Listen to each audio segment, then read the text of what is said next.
Olá, pessoal. Saúdo todos e todas que nos assistem e que nos escutam diretamente aqui dos estúdios da Caixa de Assistência dos Advogados de Santa Catarina, aqui em Florianópolis, dia 11 de agosto de 2023, Dia do Advogado e da Advogada, aqui já de bate-pronto. Cumprimento todos e todas pelo nosso dia, ao nosso querido Edmo, o Diego e a Marina.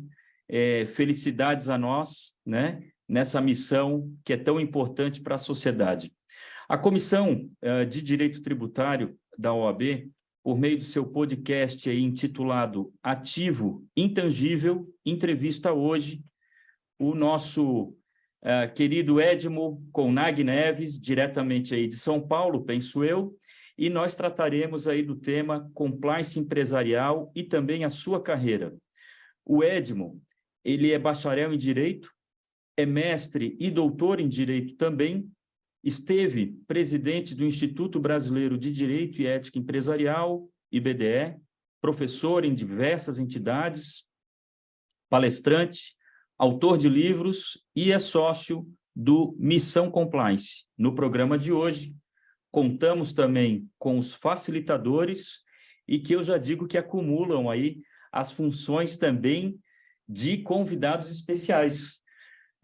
Por quê? Porque são presidentes de comissões aqui da OAB.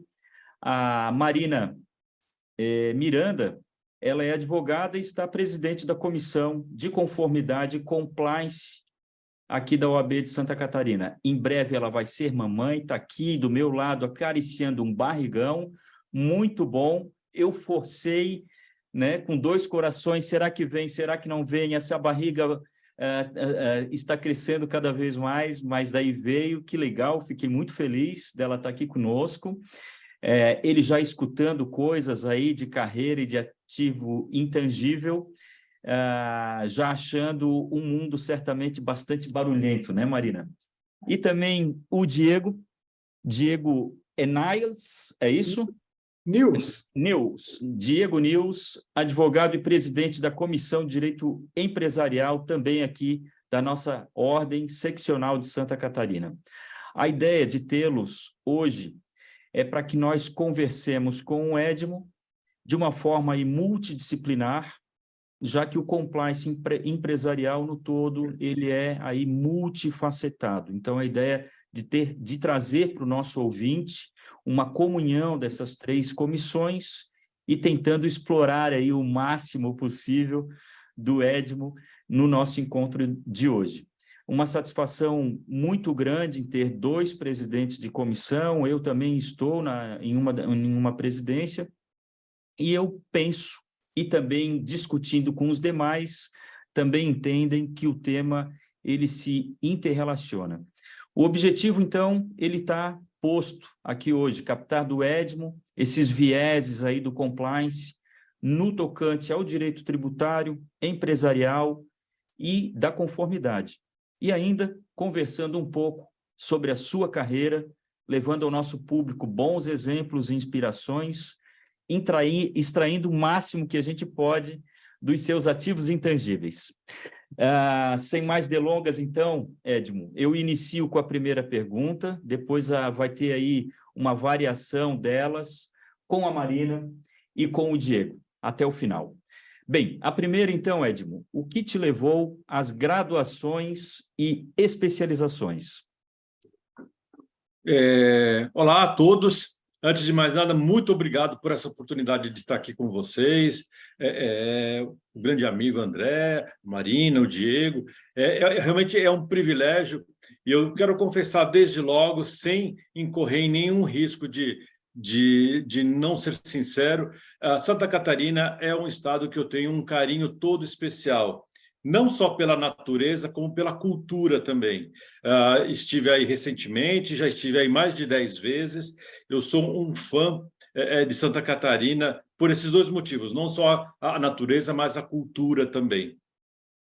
Eu sou advogado, dediquei aí uma grande parte da minha carreira à advocacia empresarial eu fui de estagiário até diretor América Latina durante 10 anos.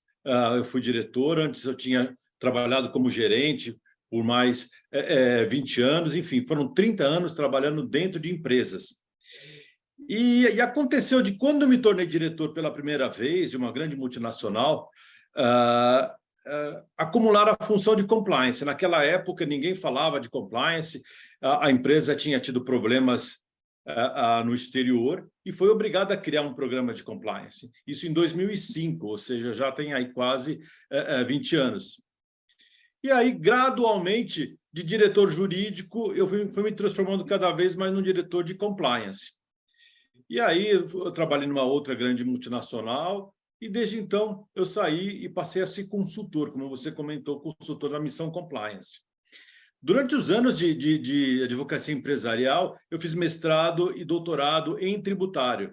E naquela época eu aprendi tributário com o Geraldo Ataliba. Eu já estou ficando bem velhinho, né? Meu orientador foi o Paulo de Barros Carvalho, no mestrado, no doutorado. Fiz tese sobre contribuições ao FUST e ao Funtel, que são tributos que incidem sobre as telecomunicações. Se você olhar na sua fatura de telefonia, você vai ver que esse tributo consta ali destacado na nota de comunicação. E, gradualmente, aí por eu trabalhar em compliance, cada vez mais, aí eu fui me focando mais nessa temática de compliance. A partir daí eu comecei a migrar para governança corporativa, gestão de riscos, controles internos, auditoria. Então, a gente foi expandindo aí o universo. E, nesse sentido, eu procurei fazer cursos também no exterior, estudei na Suíça, em Portugal, nos Estados Unidos. Ali tem vários cursos bastante interessantes aí na área de governança e compliance. Então, em linhas gerais, aí se passaram quase 40 anos. Um jovenzinho, né, Edmo? Um jovenzinho. Muito Então, esse obrigado. é o resumo da carreira e que Sim, me faz aí se interessar tanto pelo compliance quanto pelo tributário. maravilha. Obrigado, Edmo. Agora é contigo, então, a Marina, a mamãe Marina. Boa tarde a todos que nos escutam. Parabéns para todos os advogados que estão também nos escutando. Vamos escutar em breve. É uma profissão de corajosos mesmo, um desafio ser militante aí, ainda que, né, quando a gente fala em compliance, a gente está tratando de advogados que têm um perfil um pouquinho diferente. A gente não gosta do contencioso, a gente gosta do consultivo. Mas eu achei muito interessante, Edmo, a tua fala, porque o que eu vejo hoje é que a gente, ninguém começa, pelo menos eu não conhecia até hoje alguém que já se formou, se graduou, ou seja, né, o compliance não é exclusivo dos advogados, mas que se graduou e diga, não, vou começar a trabalhar com compliance. A gente acaba caindo no compliance por uma necessidade, né, seja né, por um trabalho que exerce, ou seja por uma necessidade da área que você atua.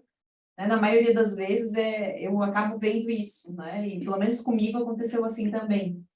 E quando a gente fala em compliance, né? O Joca está aqui, Joaquim, meu filhote, eu falo que ele já vai nascer expert em compliance, gestão de riscos e governança, porque ele escuta falar muito disso. Com certeza. Mas a gente não tem como não falar de ética, né? E você, enquanto já foi presidente, né, do IBDE, Instituto Brasileiro de Direito e Ética, pode mais do que ninguém, né, pela experiência também de tantos anos, falar um pouquinho sobre como a ética, né, impacta, né, seja na função do advogado, né, enquanto você no papel de diretor jurídico, ou até mesmo na parte do compliance e como isso impacta nas organizações, né, para a gente sair um pouquinho até da parte do direito e um pouquinho do que antecede o direito, né, a ética nessas relações corporativas. Eu acho bastante interessante, bastante oportuna essa questão, porque nós, como profissionais, aqui eu imagino que todos que estão acompanhando aqui também são profissionais que atuam ou na área jurídica, ou na área de compliance, na área empresarial, eventualmente empresários também. Todos nós trabalhamos ali para a sustentabilidade das organizações. Eu que digo organizações para abranger não só empresas, mas também fundações, associações, cooperativas, seja como funcionários da organização, seja como prestadores de serviços, né? Quem tem a sua própria consultoria, o seu escritório. A sustentabilidade entendida aí no sentido amplo, sustentabilidade entendida como longevidade e prosperidade. Nós queremos ter uma vida longa e próspera e, portanto, nós trabalhamos para os nossos clientes também para que eles também sejam prósperos e longevos, ou seja, que tenham sustentabilidade.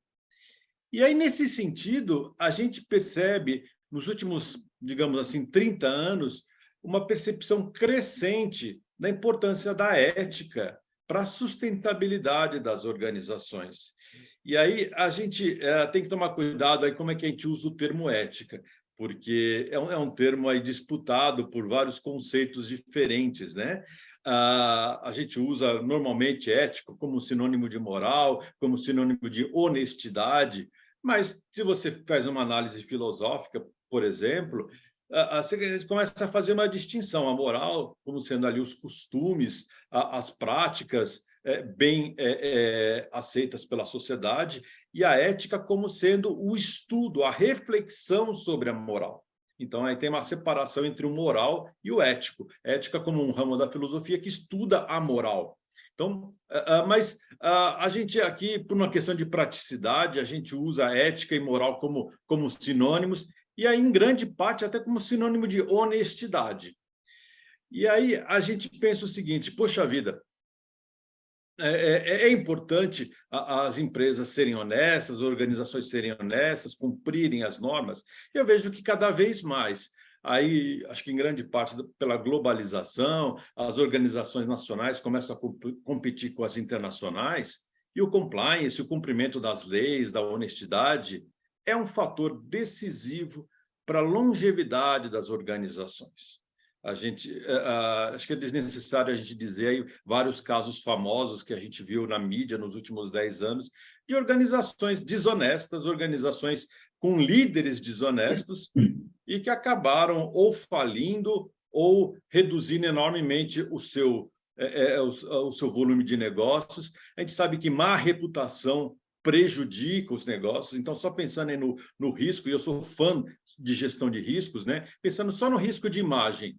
Imagem ruim afasta acionistas, afasta novos negócios, afasta bons profissionais na organização, e o contrário é verdadeiro. Se a empresa tem uma reputação, as pessoas querem trabalhar lá, os parceiros de negócios querem fazer negócio com aquela organização, e ela vai sofrer menos penalidades, não vai ter seus diretores presos, a empresa punida. Então, é um fator competitivo. A gente, ali na Missão Compliance, da qual eu sou sócio da consultoria, a gente, naturalmente, aí tem bons argumentos, uma dezena de argumentos para você, por exemplo, criar um programa de compliance. Mas é fato de que organizações que são mais éticas têm maior perspectiva de sustentabilidade. Recentemente, eu digo, semana passada, o BNDES ampliou, por exemplo, aí as suas exigências para conceder empréstimos. Sabe que a gente vai no BNDES para conseguir empréstimo mais barato, para alavancar as organizações. Agora, o ministro do governo e o presidente do BNDES ali firmaram um convênio para expandir as exigências de compliance e de ética para conceder empréstimos mais baratos. Então, só um motivo aí a gente já tem que é bastante relevante, a gente tem mais 9. E eu acho que esse ponto também você tocou em relação, não é mera conformidade, há quem relacione o compliance com a mera conformidade. A lei está posta e tem que ser cumprida, independente do compliance ou não, né? O compliance ele vai muito além. Então, perfeita colocação, né? E hoje a gente tem vários instrumentos realmente legais de imposição do compliance e, claro, para aquelas empresas que ainda não perceberam a importância do compliance em relação aos benefícios, né? Mas em algumas situações como essa agora a gente vê do BNDES, que demonstra uma tendência, né? Nova lei de licitações também traz, enfim. Agora acho que é com o Diego a próxima pergunta. Exatamente. Bom, boa tarde a todos. Agradeço pelo convite aí do André. É um prazer enorme estar aqui ao lado de vocês, pessoas tão influentes, pessoas tão gabaritadas, né? E também já queria parabenizar todos os advogados aí pelo nosso dia, né? Não poderia ter caído num dia melhor que numa sexta-feira, né? Para poder fazer o happy hour aí depois. Então, acho que foi bem bacana. Bom, a minha pergunta, Edmo, ela vai, ao contrário da Marina, que foi pelo lado mais filosófico, a minha pergunta é mais do lado do direito mesmo. Então, assim, você tem mestrado e doutorado, com o Paulo de Barros, inclusive, né, como orientador, na área do direito tributário. Mas, assim, como é que foi essa tua escolha pelo lado do direito tributário? Porque hoje, não sei na época que você frequentou a graduação, mas hoje, pelo menos na minha época, o direito tributário era uma daquelas matérias assim que o pessoal queria passar longe, sabe? Então, como é que nasceu esse teu interesse aí pelo direito tributário? Na verdade, eu vou te confessar aí que teve várias fases. Quando eu fiz graduação, eu achava a matéria assim bastante árida, para dizer assim o mínimo, né? E aí hoje eu tenho 58 anos. Na época eu tinha 22 quando eu acabei. E ali a minha chefe falou: "Não, faça tributário, meu marido é da área tributária". E eu falei: "Poxa vida, bom, deve ser bem árido, mas talvez aí o retorno também seja proporcional ao desafio". E aí eu fui fazer o mestrado, e ali, para minha grande surpresa, o professor Paulo de Barros tinha tem uma linha bastante filosófica, né? Para quem conhece o Paulo de Barros Carvalho, toda a teoria da linguagem, enfim, eu tinha colegas mais afoitos ali que queriam saber sobre as teses tributárias do momento, e ele não discutia isso. Ele discutia sobre a lógica tributária, a lógica dos conectores, enfim, toda aquela teoria. E aí eu achei bastante interessante, isso me marcou bastante.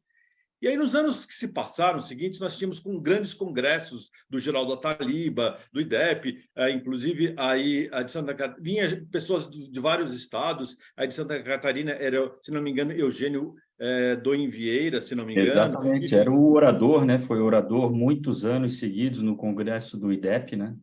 Sim. É. E aí tinha doutrinadores de Minas Gerais, da Bahia, de Pernambuco, do Rio de Janeiro, enfim.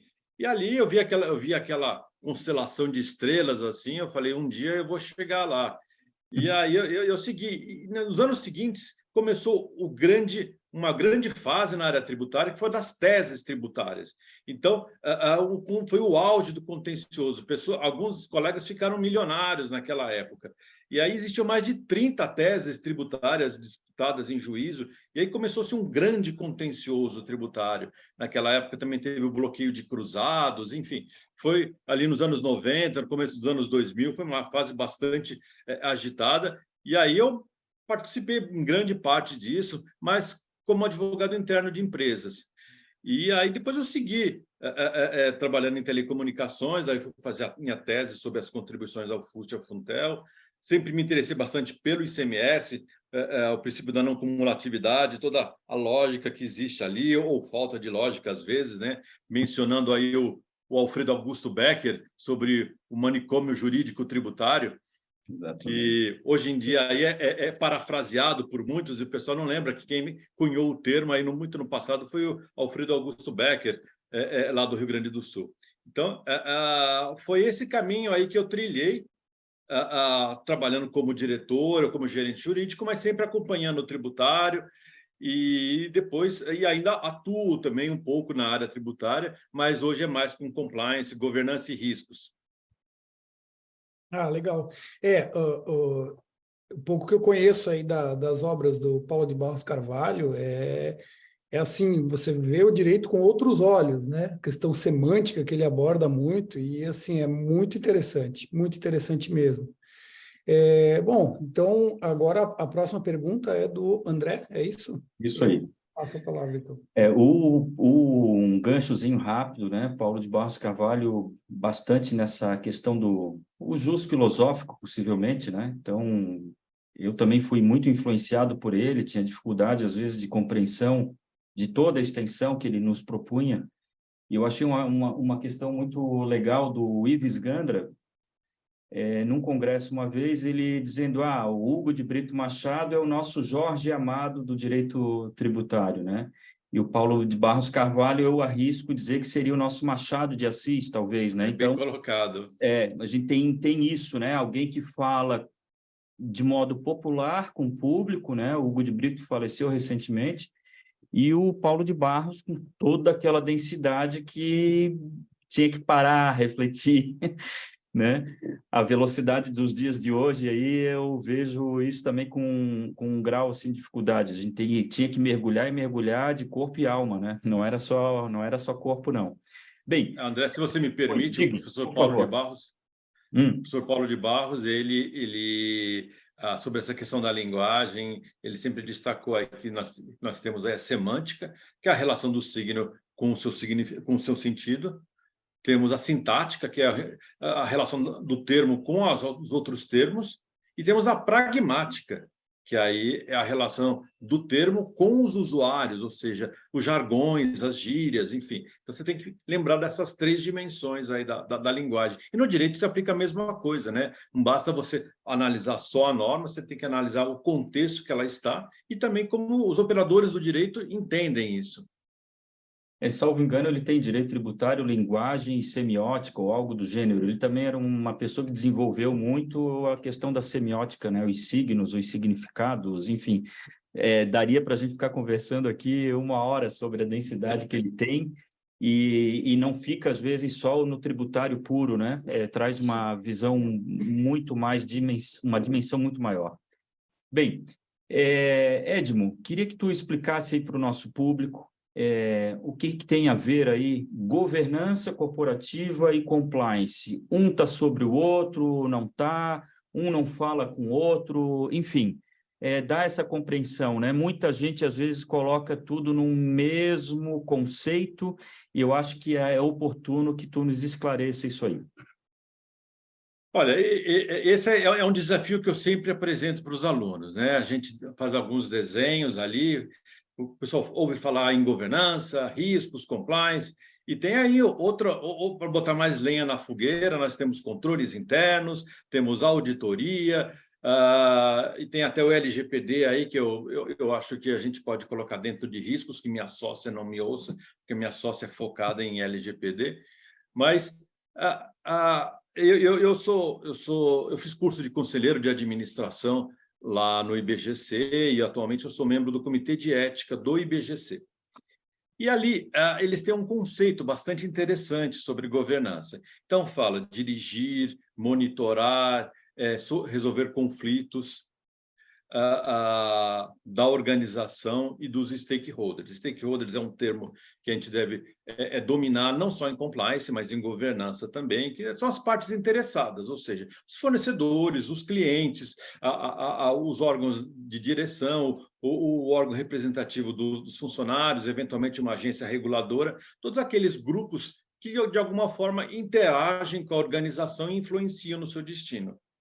Então, eu acho que a gente pode dizer como governança corporativa como um conjunto de boas práticas adotadas pelos agentes de governança. E quem são os agentes? A Assembleia Geral, a reunião de cotistas, o Conselho Fiscal, o Conselho de Administração, Comitê de Auditoria, a própria diretoria. Esses grupos adotando boas práticas para, partindo da missão, visão e valores, atingir os objetivos da organização. Quais são os objetivos? Lucratividade, ok, se for uma sociedade empresária, mas tem outros objetivos também hoje em dia, né? A gente fala de objetivos sociais, objetivos ambientais, retorno ao acionista, retorno aos diretores, para a sociedade.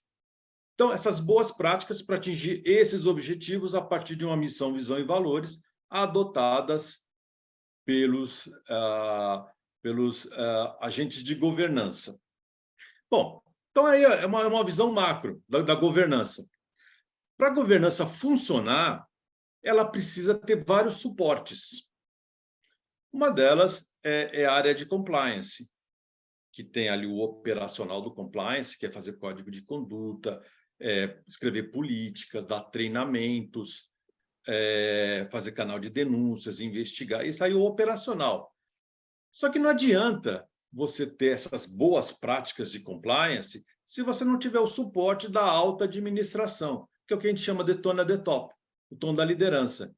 se você tem um programa bem estruturado, mas o teu presidente, o teu conselheiro não te apoia, se ele tem um discurso e uma outra prática distinta, se existe uma incoerência, não adianta nada você ter um programa de compliance bem estruturado. Tem que ter o tom da governança, senão o teu programa vai ser um programa de faz de conta. Então, no compliance nós temos boas práticas, tem ali os famosos pilares de compliance, mas que, em última análise, é responsabilidade lá do conselho, do presidente, do tom da liderança. Então, nesse sentido, o compliance está dentro de governança. E aí, para fazer uma conexão, a gente diz o seguinte, espera aí, mas cumprir a lei, qual lei? Todas as leis. Temos milhões de leis nesse país. Então, a gente tem que fazer um programa direcionado. Cada organização, em cada momento, tem os seus riscos específicos, tem as suas suscetibilidades. Como é que você descobre isso? Através da gestão de riscos. Você entrevista gestores, você analisa documentos, aí você descobre, por exemplo, uma empresa, digamos, que trabalha no mercado que tem poucos concorrentes, um mercado pouco pulverizado. Existe ali talvez um risco grande de violência da lei da concorrência, existe um risco das empresas se unirem, combinar preços e dividir mercado. Então, você vai ter que dar atenção a isso nesse mercado. Ou então uma empresa é farmacêutica e tem uma agência reguladora, Anvisa, cria normas, você vai precisar um programa de compliance direcionado para isso. Então, a gestão de riscos vai levantar os riscos para fazer um programa de compliance direcionado, sob medida, tailor-made, como as pessoas dizem. Como resposta aos riscos, você pode criar vários controles e equiparo aí, em grande parte, esses controles ao compliance. O compliance seriam controles e práticas para evitar descumprimento da lei. Mas existem outros riscos operacionais, se você precisa dar resposta através dos controles internos. E aí, é suficiente fazer controles internos e compliance para dar resposta aos riscos? Não. Depois você precisa verificar se isso realmente está funcionando. E aí entra em cena a auditoria interna, para dizer, olha, esse controle ou programa de compliance não está funcionando. Você precisa melhorar isso, aquilo, outro. É aí que é a auditoria interna, não externa. Aí interna entra em cena. E todos esses agentes, o compliance, os controles internos, a auditoria, todos se reportam lá à alta administração, que assim pode fazer a governança corporativa, que não se restringe a isso, mas precisa disso. A alta governança dá apoio a essas atividades. E também é responsável, em última análise, né?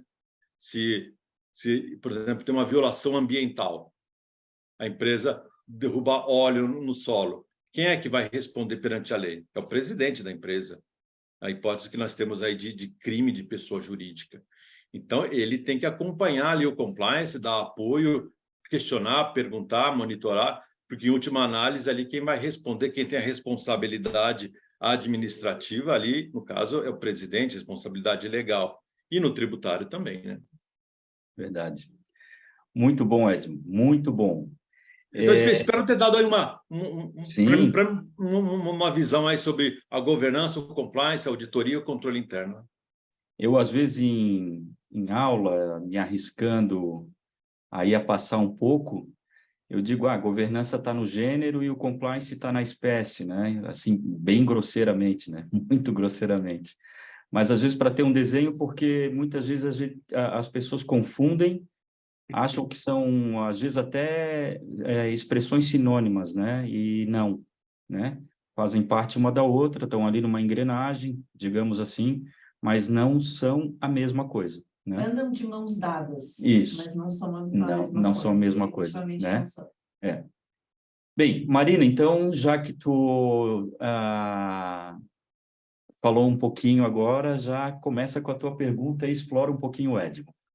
Eu adorei, Edmo, que eu achei que tu resumiu muito bem. Porque às vezes até o conceito, alguém fala assim, o que é compliance? É difícil conceituar, porque não é conformidade só, não é só gestão de risco, mas se eu ousasse falar o que é compliance, eu diria que é um sistema de gestão de risco em que a gente tem que adotar medidas, né, para fazer a roda virar e para mitigar esses riscos, ou até mesmo aceitá-los, né? Mas é difícil conceituar, então, ainda mais conceituar fazendo uma diferença do que é governança corporativa, que também não é a mesma coisa. Então, acho que tu resumiu muito bem em poucos minutos. Né? Obrigado. Bom, vou ouvir de novo depois para Sim. aprender a conceituar dessa forma. Poder de concisão. E certamente, né, andam de mãos dadas, assim como o compliance também anda de mãos dadas hoje com o ESG, né? Eu diria que ESG, a gente não tem ESG sem ter a governança, então a governança ela é base para um compliance, ela é base para um programa ESG, ela é base para tudo aquilo que a gente quer realmente, efetivamente, que funcione dentro de uma empresa, né? E aí vem uma pergunta, né? Essa parte do escopo também que tu mencionou do programa de compliance, eu acho muito interessante, porque existe esse factoide de que a gente vai atingir todos os riscos de uma empresa implementando o compliance. E eu sempre menciono isso, você tem que definir o escopo, o que faz sentido para aquela empresa, né? Claro que o ideal, um mundo perfeito, é que a gente conseguisse abarcar tudo, né? Mas não é possível, né? Então, a gente não tem braço. Então, o programa de compliance ele vai evoluindo. E aí, eu queria te perguntar a importância do compliance com outras matérias, porque, por exemplo, você veio da parte do direito, né, corporativo e, né, do empresarial, societário e do tributário. Mas, quando a gente lida com compliance, a gente também, a depender do escopo que se apresenta para aquele programa de compliance, você tem que lidar com riscos ambientais, com riscos relacionados à parte de integridade, de relacionamento com a administração pública, inclusive riscos trabalhistas, riscos de todas as áreas, a depender, né, de proteção de dados, né? Quando eu faço mapeamento na parte de compliance, a gente também verifica, a depender, principalmente, né, cenário da saúde, lista e identifica os riscos relacionados à parte de privacidade, proteção de dados, segurança da informação também. Então, eu queria, né, indo direto ao ponto, como que o compliance tem que atuar, né? Como que a gente consegue fazer essa intersecção e essa relação entre todas as áreas, não só do direito, né, mas contábil, enfim, é uma disciplina multidisciplinar. Então, como na prática isso acontece dentro das organizações, né, como deveria acontecer para funcionar? Bom, a minha sugestão é que se comece ali com o conhecimento do ambiente de negócios. Tem um administrador aí chamado pai da administração moderna, embora já tenha algumas décadas, mas ainda dizem que é moderno, que é o Peter Drucker. O Peter Drucker ele tem várias frases bombásticas, bastante interessantes. Uma delas é de que a cultura devora a estratégia no café da manhã. Então, por que ele diz que a cultura devora a estratégia no café da manhã? Porque se você não conhecer a cultura da organização, você pode ter uma estratégia excelente, o compliance é uma estratégia que ela não vai funcionar, ela não vai longe. Então, você tem que primeiro conhecer a organização, entender a sua cultura, seu apetite ao risco, quem são seus fornecedores, clientes. O apetite ao risco é a maior aptidão ou menor para assumir riscos. Então, é o conhecimento do ambiente de negócios, é a primeira fase. Numa segunda fase, você vai identificar ali no organograma da empresa quem são os seus principais gestores, os diretores, os gestores, e entrevistá-los. E aí você vai ter uma explosão de riscos das mais variadas áreas. Riscos ambientais, riscos trabalhistas, riscos tributários, riscos de fraude, riscos de assédio moral, de assédio sexual, risco cibernético, enfim. A gente aí, normalmente, quando a gente faz gestão de riscos, e eu digo que hoje gestão de riscos aí é o que está mais perto do meu coração, as pessoas podem não acreditar, mas gestão de riscos aí é minha matéria predileta. Aí você vai conhecer as sensibilidades da organização. E a partir daí você vai começar a endereçar uma avaliação desses riscos, o impacto e a probabilidade, as causas e as consequências, e aí dar respostas aos riscos. E, em grande parte, as respostas vão ser um programa de compliance. Por exemplo, tem práticas de fraude na organização, então vamos dar mais treinamentos sobre anticorrupção. Tem práticas de assédio moral, de assédio sexual, vamos dar treinamento sobre isso, vamos criar uma política sobre isso. Enfim, várias medidas vão tornando mais robusto o seu programa de compliance para prevenir. Mas um fato é que já foi falado aqui, risco zero não existe. A gente mitiga os riscos, diminui os riscos. Lá perto de casa tem uma funilaria que eu sempre passo, é a funilaria Risco Zero. Toda vez que eu passo ali em frente, eu lembro dessa história, porque risco zero não existe. O que a gente faz aí é mitigar, diminuir.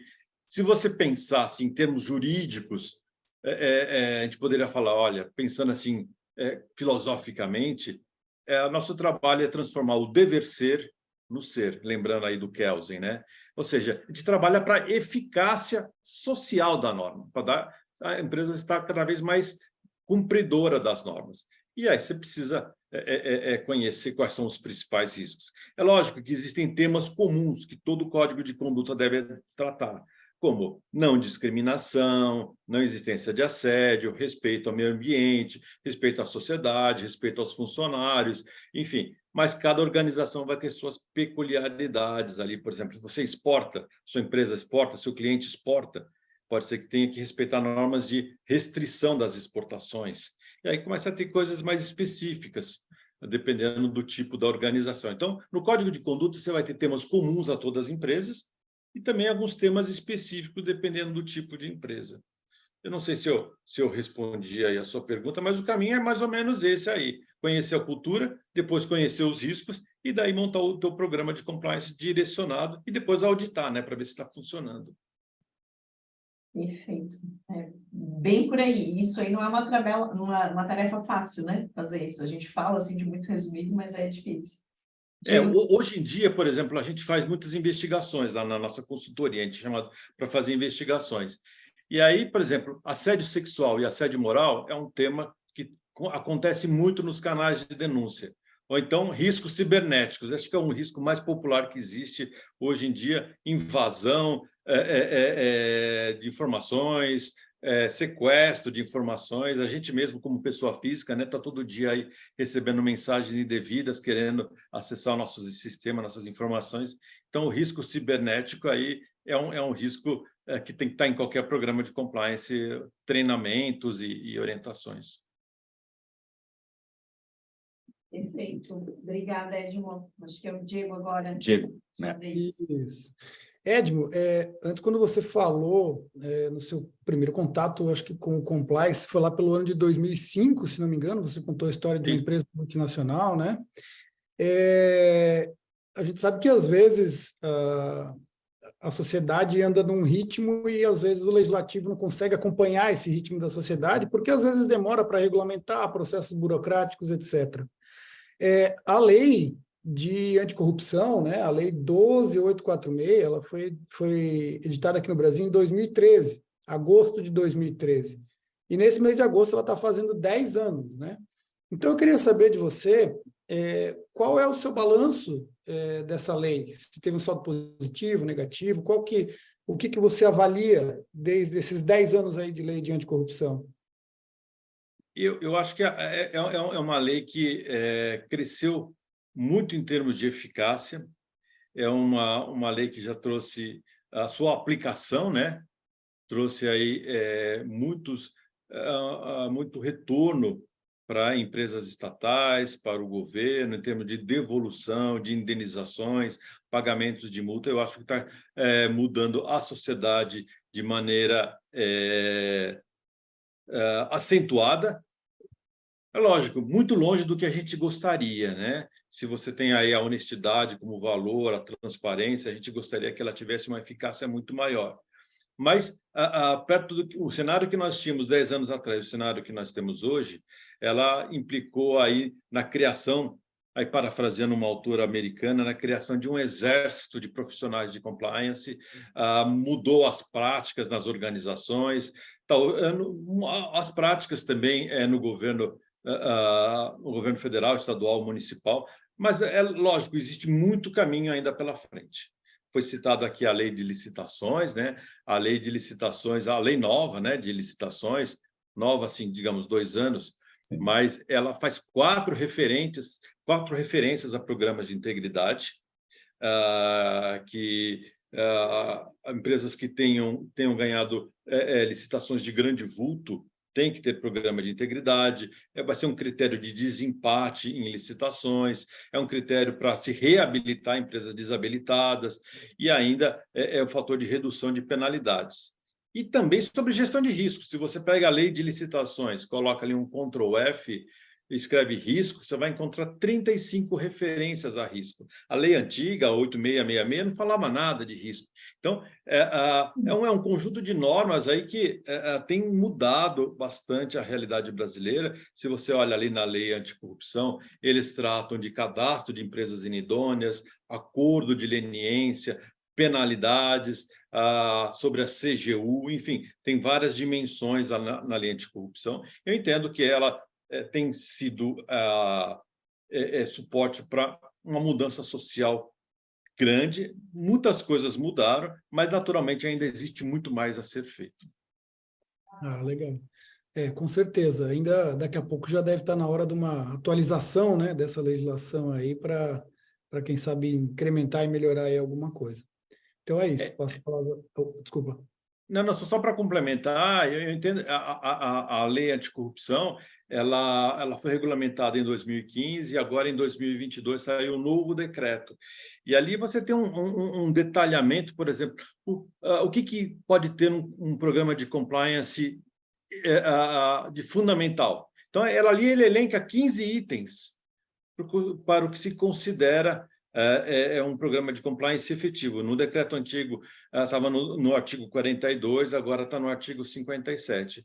E ali você tem tom da liderança, gestão de riscos, código de conduta, políticas, treinamentos, canal de denúncia, investigação, controle de conflitos de interesses, enfim, aí o próprio papel do líder de compliance, né?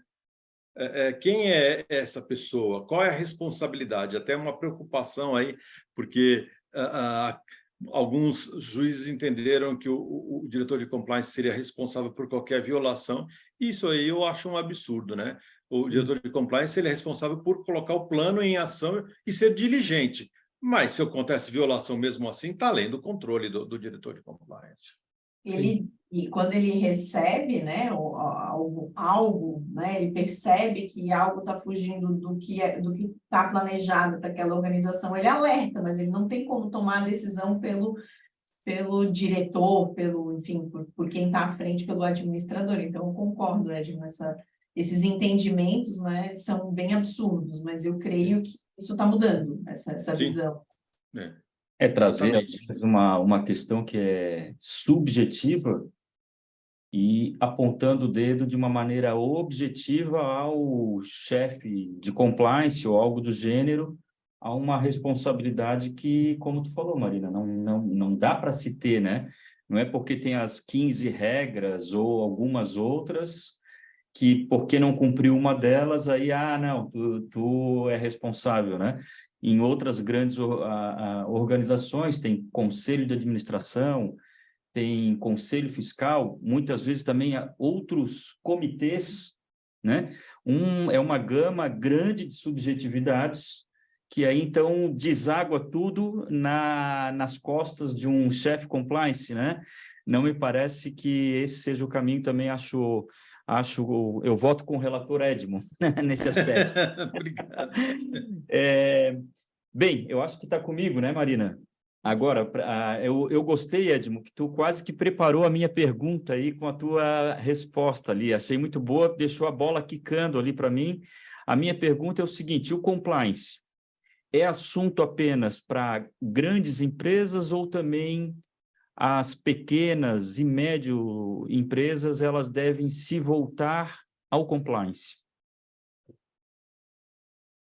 Essa questão é uma questão que surge desde a lei. A própria lei anticorrupção, ela estabelece ali que para empresas de pequeno porte ou microempresas, um programa de compliance vai ser ideal sem ter todos aqueles requisitos. Então, ali está expressamente disposto na lei anticorrupção algumas situações que as pequenas empresas, microempresas não precisam cumprir para ter um programa considerado ideal. Eu entendo que é para todas as empresas, de todos os portes, com o devido respeito ao orçamento, né, de cada empresa. Eu trabalhei muito tempo dentro de empresas e a gente tem um ditador ali chamado budget, o orçamento, né? E é ali que define quanto que você vai poder investir em cada atividade, e aí, né, a empresa tem que se adequar a isso. Mas hoje em dia um programa de compliance assim básico, não custa caro, e toda empresa pode se adequar. Toda empresa, eu digo, toda organização, né? Porque não é só para empresa, associações, fundações, enfim, todos podem ter um programa de compliance. Eu entendo que isso aí pode ser adotado por organizações de todos os portes. E aí tem o aspecto do diferencial competitivo, né? Imagina que você é uma pequena empresa e você quer vender para uma grande empresa. A grande empresa tem um programa de compliance e você está concorrendo com outras pequenas empresas. Você tem um programa, mas os outros concorrentes não têm. Ora, aquele grande cliente vai preferir você, porque você vai criar menos riscos para ele. Então, é um diferencial competitivo que vale a pena levar em consideração na hora de decidir, aí mesmo sendo uma empresa de pequeno porte. Praticamente um ativo intangível, né, Ed? Exatamente, tirou daqui, ó, tirou daqui. Já trazendo a brasa para o lado do nosso programa. E aproveitando aí o mote. Exatamente. Eu adiciono também uma coisa que eu achei interessante. A gente acabou escrevendo um escrito, né? Escrevendo um escrito é bom, né? Mas vai nesse pleonasmo mesmo, eu e o Edmo, num livro que abordava questão aduaneira, portuária, marítima, e a gente escreveu sobre o direito tributário para essas áreas. E nós fizemos lá uma tabela de um levantamento de legislações estaduais e municipais, criando programas de compliance e, inclusive, atingindo qualquer que seja a gama das empresas, ou, como o Edmo prefere, das organizações, né? Então, numa licitação, e as leis tinham uma pegada de licitação, olha, a gente é possível apenas participar quem tem um programa de integridade, né? Então, a gente fica vendo, né, num universo de vários estados da federação, cada um com a sua legislação, exigindo um programa de integridade, não é aquele do papel, né? Um programa faz de conta, é um realmente exequível. E também os municípios, né? Municípios a gente levantou ali de médio e grande porte, um levante histórico crescente depois da lei 12.846, 2013, muito, assim, é uma crescente até hoje, imagino eu, de legislações exigindo. Então, daqui a pouco eu sou uma média, e a Marina também tem uma média, eu tenho um programa e ela não tem. Eu vou conseguir me habilitar e contratar, ser um prestador de serviço, no caso, né, um fornecedor da administração pública, e ela já não vai conseguir porque não tem. Então, a pergunta, né, complementando a pergunta, é mais ou menos isso, né? Se essas pequenas e médias ainda têm a ideia de que é muito difícil, sigam, de repente, o básico, né? Façam um feijão com arroz bem feito, pegando essas legislações que o Edmo disse, o decreto que regulamenta 12.846, ali vai ter uma espécie de checklist, e aí é preferível, de repente, fazer meia dúzia de coisas bem feitas e entrar nesse universo, conseguir participar de licitações e aí ter a missão, valores, né, olhando para o futuro, né, longevidade e perenidade. Marina, contigo. Eu vou fazer só um adendo à tua fala, porque esse ponto já foi muito discutido, inclusive no TCU e inclusive no Judiciário, essa questão das licitações. Vários estados da federação, Distrito Federal, o estado do Rio de Janeiro, Amazonas, Mato Grosso do Sul, se não me engano, esses, né, e alguns outros também, municípios, alguns outros entes da federação, já editaram as suas normas, né, exigindo programas de integridade para os licitantes, mas a discussão que sempre teve no judiciário é até que ponto você poderia exigir esses programas de integridade enquanto requisito de habilitação, ou você poderia exigi-los enquanto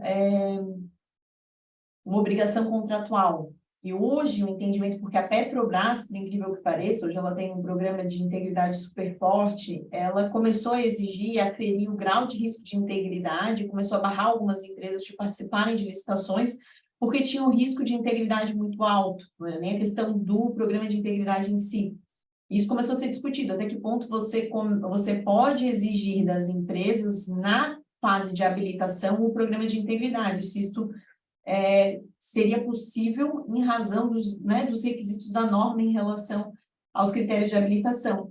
Então, hoje, o entendimento que se tem, e que inclusive foi incorporado pela nova lei de licitações, é que você pode exigir o programa de integridade, mas enquanto uma obrigação contratual, no prazo de 6 meses. Então, para participar, você até participa da licitação. Mas, se você não tem ele implementado, esse programa de integridade, você vai ter que implementar, e aí num prazo de 6 meses. E a gente que trabalha com compliance sabe que 6 meses não é um prazo adequado para implementar um programa de integridade, né? Aqui eu coloco o programa de integridade como um sinônimo de compliance. É importante destacar isso, né? E eu acho que essa questão da oportunidade de negócio, eu não vejo nem só no poder público, né? A nova lei traz, como o Edmund mencionou, vários outros benefícios. Mas eu coloco até como perda de negócio. Hoje em dia, muitas empresas exigem compliance, né? Um mínimo de estruturas de compliance, de integridade, para serem fornecedores, para serem, né, seus fornecedores na sua cadeia de fornecimento. Então, eu não coloco nem como um diferencial competitivo, mas eu coloco como perda de negócios. Se você não tem, você está perdendo a oportunidade de negócio. Só fazendo essa Uma sobrevivência. Perfeito, eu concordo plenamente, exatamente isso. Concordo plenamente. E aí, Edmo, só para a gente encerrar, eu quero fazer mais uma perguntinha, assim, para deixar livre, para dizer para quem quer começar, né? Qual seja para atuar na área, né, que se interessa, ou seja um empresário, que eu não coloco, né, só empresário, mas um empresário, um gestor público ou um gestor de uma organização sem fins lucrativos, dicas, né, que você pode deixar aí de por onde começar para todos esses agentes? Bom, eu acho que é importante conhecer as boas práticas de compliance. Nós temos aí, hoje em dia, aí vários cursos disponíveis no mercado, inclusive aí puxando a brasa para o IBDE. Tem um curso de Compliance Officer do IBDE, eu tive a oportunidade de dar aula recentemente lá de gestão de riscos e de compliance tributário. O André é diretor do IBDE, enfim, nós temos um curso interessante ali, mas eu acho que começa você conhecendo quais são os riscos principais da organização e criando seu código de conduta e dando treinamentos. Eu acho que esses aí são passos fundamentais, e conhecendo uma legislação básica, a lei anticorrupção, o decreto regulamentador. E aí, eu acho que uma boa diretiva também, uma fonte de inspiração, é o regulamento que regula o selo Proética, ou Proética somente, né? Porque ali você tem um detalhamento de perguntas, quase como se fosse uma cartilha te direcionando tudo o que você precisa fazer para ter um programa efetivo.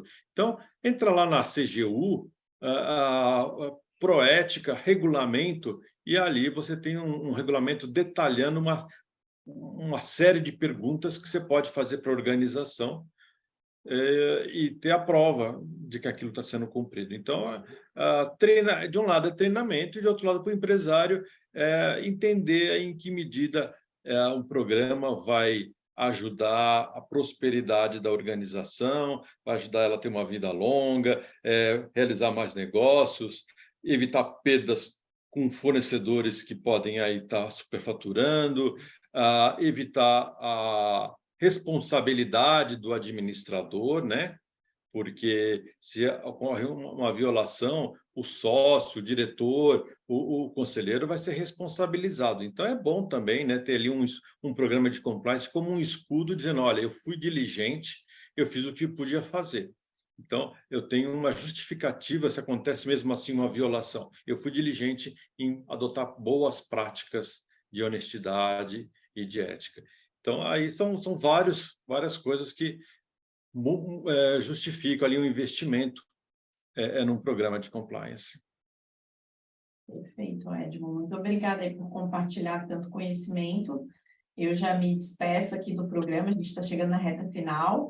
Deixo um recadinho para quem está ouvindo, né, e quiser saber um pouco mais sobre compliance. A nossa comissão de conformidade de compliance também tem um podcast, que é o ComplyCast. Cada 2 semanas sai, então a gente também se aprofunda nesses temas. E eu sou fã, né, do tema e gosto e acho que é importante e é um tema que realmente se relaciona com todas as áreas de uma organização, com o direito e não só com o direito, né? Então, agradeço, Edmo, pelo teu conhecimento. Passa rápido. Passa. E agora eu passo a palavra para o Diego para ele deixar as considerações finais dele. Obrigado pela palavra, Marina. Eu queria, antes de mais nada, agradecer aí, porque foi uma tarde de aprendizado para mim, né? Não é uma matéria que eu tenho muito conhecimento, né? Não sou especialista, óbvio. E eu gostaria de aproveitar, inclusive, André, se me permite, quebrar um pouquinho o protocolo. Eu queria fazer, esse assunto é um assunto muito relevante, e eu queria aproveitar toda a expertise do Edmo para fazer uma pergunta que está relacionada com a minha área. Eu sou da área de insolvência, né, na área de recuperação judicial e falências, e está muito em voga a questão das fraudes ocorridas das empresas que estão pleiteando o benefício de recuperação judicial, né? Um caso recente é o caso da Americanas, aí, né? Eu tenho o caso da Light também, enfim. Essa relação dos credores, Ministério Público, todo mundo se questiona se seria devido a essas empresas pleitear esse benefício. Eu queria ouvir do Edmo qual é a opinião dele e o que ele acha disso tudo aí, dessas empresas que estão socorrendo a pleitear esse benefício, mas, em contrapartida, tiveram problemas aí dentro das suas estruturas. Essa é uma questão bastante interessante. A gente tem aí, não sei se você tem essa notícia, mas existem aí movimentos para incluir aí a questão do compliance na lei de recuperação judicial. Então, existe projeto de lei lá no Congresso, estamos aí apoiando essas iniciativas. Eu já tive a oportunidade de dar aula de compliance em curso de RJ, e ali teve lugar algumas discussões interessantes, né, na medida de comparar a função do AJ com o Compliance Officer, se poderiam se somar, se seria um excesso, como é que conviveria aí essas duas situações, em que medida um programa de compliance poderia ajudar uma empresa que está saindo de uma RJ. Eu acho que é bem-vindo. A gente vê muitas empresas aí que entram nessa situação justamente por conta de fraude, de violação da legislação. Então, eu acho que é bem-vindo, mas a gente tem que, sendo bastante pragmático, eu acho que a gente tem que ser também, não exagerar no remédio para não matar o paciente. Então, uma empresa que está saindo de uma RJ está numa dificuldade financeira enorme. Então, você tem que ter um programa de compliance, sim, gradual e crescente. Não adianta você criar um programa rígido e que a empresa não vai conseguir sustentar e aí vai acabar, cumpre a norma, mas não consegue prosperar. E aí vai à falência. Então, eu acho que é bem-vindo, mas aí com a gradação natural. Eu não sei ainda essa resposta sobre o relacionamento entre o AJ e o Compliance Officer. Eu acho que seria, pelo menos ali pelas discussões que nós tivemos na universidade, seria um excesso de funções. O AJ já tem muitas funções, o Compliance Officer também, tem que ser funções distintas, mas tem que ter ali uma boa comunicação entre esses dois, digamos assim, agentes da organização. Sim. Legal. Mas é um tema extremamente rico aí para a gente falar por horas. A função do administrador judicial está muito ligada também, né? Ele atua como um fiscal ali da legislação, né? Então, defendendo o interesse dos credores, enfim. Então, é muito bacana, muito legal esse aprendizado que eu tive hoje à tarde e agradeço aí por compartilhar seu conhecimento aí com a gente. Obrigado, foi um prazer estar aqui com vocês. Edmo, eu vou para a parte final também, aí já me despedindo, né? E eu peço ao público que fique atento, agradeço, né? Claro, muito a disponibilidade de vocês, né? Da Marina, do Diego, a tua, né, Edmo? A gente ainda conversou ontem, estava um pouquinho de problema com o horário do Edmo, ele conseguiu manter, então agradeço, e essa manutenção também ser coesa, né, digamos assim, no dia do advogado. Então eu fiquei muito contente com a coincidência quando a gente agendou 11 é dia de advogado, 3 advogados, 4 advogados, né? Tá feita aí uma quadrilha, uma boa quadrilha, né? Poxa vida, você leu, eu pensei, mas eu não falei, você tirou daqui. É bom, né? O nosso programa tem leveza, então é bom a gente... Já é uma sexta-feira, né? Então tem aquela dosezinha do sextou. Ninguém se chamou de doutor, foi ótimo. Oi? Ninguém se chamou de doutor. Não, exatamente. O Edmo, eu sei que é doutor, né? Eu não sou aí, tô bem... Todos somos. Mas, assim, peço ao público, então, depois desses agradecimentos, que fique atento às nossas redes sociais, né? A rede social da OAB de Santa Catarina, a Escola Superior da Advocacia de Santa Catarina, as comissões aí de Direito Tributário, Direito Empresarial, de Conformidade e Compliance, todas as nossas lives que a gente traz ao público e também os nossos podcasts. E, por fim, peço uma atenção toda destacada do público também. Em novembro desse ano, nós teremos o Congresso Estadual de Direito Empresarial e Tributário. Estávamos, antes do podcast, eu e o Diego fazendo reunião e alinhavando. Tem boas surpresas para todos, né? Local, temática, enfim. Mas isso a gente não vai falar hoje, vai deixar o pessoal curioso, que a curiosidade também ela é sempre muito bem-vinda. Me convide, porque falou em Santa Catarina, eu já estou indo. E eu tenho certeza que o local tu vai gostar, mas daí eu vou falar contigo no privado, a gente não vai falar Okay. porque tem que ficar aquela dose de curiosidade, né? Para a gente poder vender bem o nosso peixe. Pessoal, muito obrigado para vocês, que vocês tenham aí um bom final de semana e que a gente se encontre em breve no próximo podcast do Ativo Intangível. Um grande abraço. Grande abraço. Bom nascimento. Obrigada. Valeu. Um grande abraço.